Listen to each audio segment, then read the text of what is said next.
Your battery smoke alarm contents should include a battery, screws, fixings, a mounting plate and a user guide.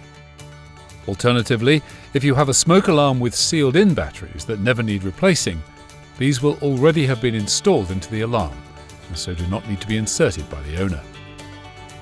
These smoke alarms can either be ceiling mounted or wall mounted. The user guide provides further information on installing the alarm. However, the following should hopefully be helpful. Remove the mounting plate from the back of the alarm by twisting it in the direction of the off arrow on the alarm cover.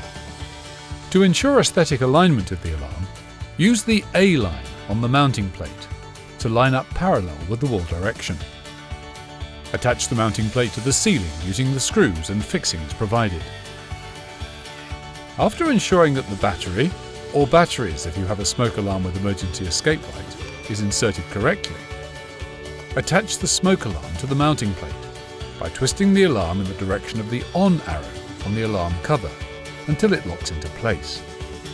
Kidde smoke alarms come with a tamper-resist locking pin, which can be used to deter unwanted removal of the alarm from the mounting plate, for example by children wanting to remove the battery.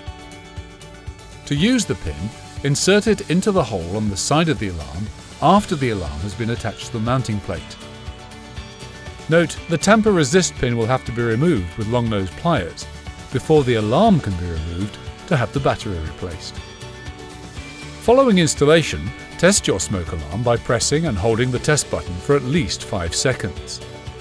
This should cause the alarm to sound 3 short beeps, followed by a pause, before repeating, which will continue until the test button is released.